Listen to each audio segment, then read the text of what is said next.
Perkenalkan, nama saya Mutiara Putri Zulfikar Sinuraya dengan NPM 211011311311033 dari jurusan Akuntansi Fakultas Ekonomi dan Bisnis di Universitas Bung Hatta.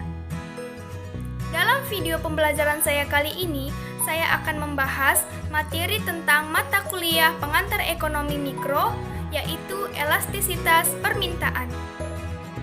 Pembentukan video pembelajaran saya kali ini untuk menuntaskan tugas yang telah diberikan oleh dosen pengampu saya, yaitu Pak Kasman Karimi, SE MSI. Jangan sampai ketinggalan ya teman-teman.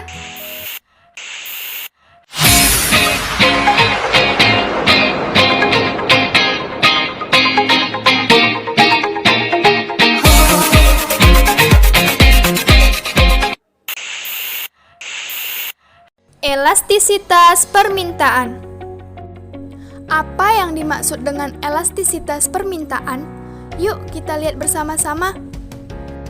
Elastisitas permintaan adalah pengukuran kuantitatif yang menunjukkan sampai di mana besarnya pengaruh perubahan harga terhadap perubahan permintaan. Apabila perubahan harga yang kecil menimbulkan perubahan yang besar terhadap jumlah barang yang diminta, maka dikatakan bahwa permintaan barang tersebut bersifat sangat responsif terhadap perubahan harga atau permintaannya elastis. Sebaliknya, apabila perubahan harga relatif besar tetapi permintaannya tidak banyak berubah, maka dikatakanlah bahwa permintaannya tidak elastis. Sumbangan analisis elastisitas permintaan. Yang pertama, kasus perubahan penawaran. Mari kita perhatikan dua kurva di samping, yaitu kurva dede landai dan kurva dede curam. Dalam kasus 1, yaitu kurva dede landai, pada mulanya dimisalkan kurva penawaran adalah SS dan kurva permintaan adalah DD. Maka keseimbangan berada pada titik E. Harga adalah P dan jumlah barang yang diperjualbelikan adalah Q. Jika penawaran berkurang, maka kurvanya bergeser dari SS menjadi S1 S1. Maka keadaan keseimbangan yang baru ditunjukkan oleh titik E1. Dengan demikian, pergeseran kurva penawaran menyebabkan harga naik dari P ke P1. Dan jumlah barang yang diperjualbelikan berkurang dari Q menjadi Q1. Dalam kasus 2, yaitu kurva dede curam, perubahan yang berlaku juga sama sifatnya dengan kasus 1, yaitu pergeseran kurva penawaran dari SS menjadi S1 S1 menyebabkan keadaan keseimbangan pindah dari titik E ke titik E1. Perpindahan ini berarti harga naik dari P ke P1. Dan jumlah yang diperjualbelikan berkurang dari Q menjadi Q1. Jadi, dari kedua kurva di samping dapat kita simpulkan bahwa apabila permintaan agak datar bentuknya atau landai, suatu pergeseran kurva penawaran akan menimbulkan perubahan harga yang sedikit, tetapi perubahan jumlah yang diperjualbelikan cukup besar. Dan apabila permintaan bentuknya menurun dengan sangat curam, suatu pergeseran ke atas kurva penawaran akan menimbulkan perubahan harga yang besar, tetapi perubahan jumlah yang diperjualbelikan adalah relatif kecil. Yang kedua, manfaat perhitungan elastisitas permintaan. Yang pertama, bagi perusahaan. Elastisitas permintaan bagi perusahaan bisa menjadi landasan bagi penyusunan kebijakan penjualan.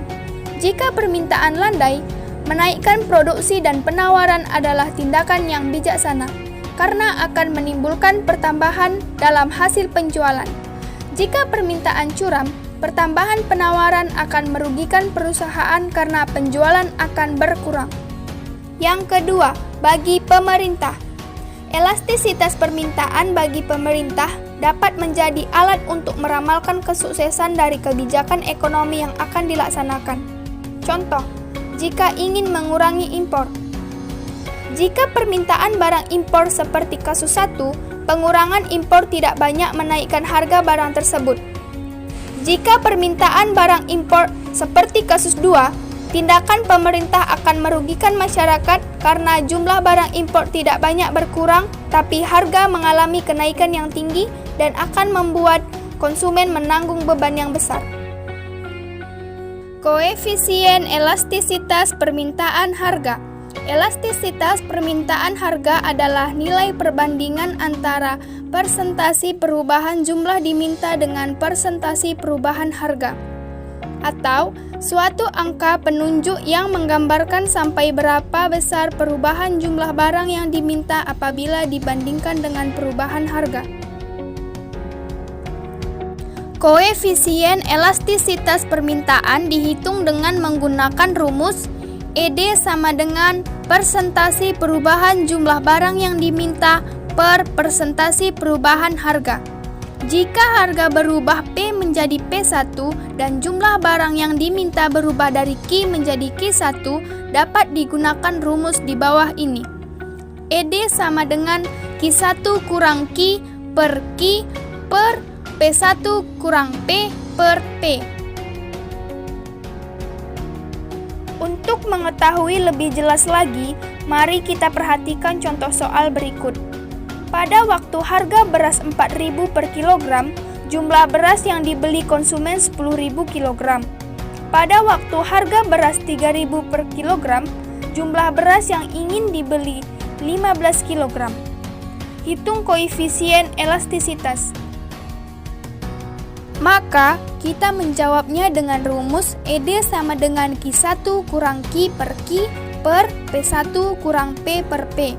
Dengan Q1 sama dengan 15.000, Q sama dengan 10.000, dan P1 sama dengan 3.000, dan P sama dengan 4.000. Didapat hasilnya minus 2, nilainya negatif.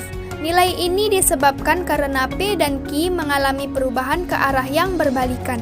Penurunan harga menaikkan permintaan dan tanda negatif biasanya diabaikan. Perubahan harga sebanyak 1% menimbulkan perubahan permintaan sebanyak 2%. Dalam contoh, harga turun 25%, permintaan naik 50%. 1.000 per 4.000 dan 5.000 per 10.000. Tingkat elastisitas permintaan. Yang pertama, tidak elastis sempurna. Yang kedua, elastis sempurna.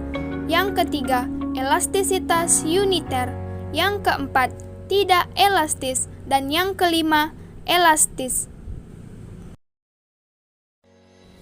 Faktor penentu elastisitas. Yang pertama, banyaknya barang pengganti yang tersedia. Semakin banyak barang pengganti, maka permintaan semakin elastis. Sebaliknya, semakin sedikit barang pengganti, maka makin tidak elastis. 2. Persentase pendapatan yang dibelanjakan. Semakin besar pendapatan yang diperlukan untuk membeli suatu barang, maka semakin elastis permintaan terhadap barang tersebut. Begitupun sebaliknya, semakin kecil pendapatan yang diperlukan untuk membeli barang tersebut, maka makin tidak elastis. 3. Jangka waktu analisis. Makin lama jangka waktu di mana permintaan dianalisis, makin elastis permintaan terhadap suatu barang. Begitupun sebaliknya, makin sedikit jangka waktu di mana permintaan dianalisis, maka semakin tidak elastis permintaan barang tersebut. Elastisitas permintaan dan hasil penjualan. Jika koefisien elastisitas melebihi 1 atau permintaan bersifat elastis, kenaikan harga akan mengurangi hasil penjualan. Jika permintaan bersifat tidak elastis, maka kenaikan harga akan menyebabkan kenaikan hasil penjualan. Apabila elastisitas permintaan adalah uniter atau ED sama dengan 1, perubahan harga tidak akan mengubah hasil penjualan. Jenis elastisitas permintaan yang lain. Yang pertama, elastisitas permintaan silang. Elastisitas permintaan silang adalah koefisien yang menunjukkan sampai di mana besarnya perubahan permintaan terhadap sesuatu barang apabila terjadi perubahan terhadap harga barang lain.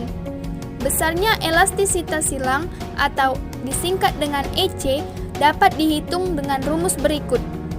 EC sama dengan persentasi perubahan jumlah barang X yang diminta per persentasi perubahan harga barang Y. Nilai elastisitas silang berkisar di antara tak terhingga yang negatif kepada yang tak terhingga yang positif. Yang kedua, elastisitas permintaan pendapatan. Elastisitas permintaan pendapatan adalah koefisien yang menunjukkan sampai di mana besarnya perubahan permintaan terhadap sesuatu barang sebagai akibat daripada perubahan pendapatan pembeli. Besarnya elastisitas pendapatan atau disingkat dengan EY dapat ditentukan dengan rumus berikut. EY sama dengan persentasi perubahan jumlah barang yang diminta per persentasi perubahan pendapatan. Barang yang sifat elastisitas pendapatannya positif dinamakan barang normal, dan barang yang sifat elastisitas pendapatannya negatif dinamakan barang inferior. Sekian video pembelajaran saya kali ini. Jika ada kesalahan dalam penyampaian materi, saya mohon maaf. Semoga video ini bisa bermanfaat bagi kita semua. Dan saya ucapkan terima kasih untuk teman-teman semua yang sudah menonton video ini. Assalamualaikum warahmatullahi wabarakatuh.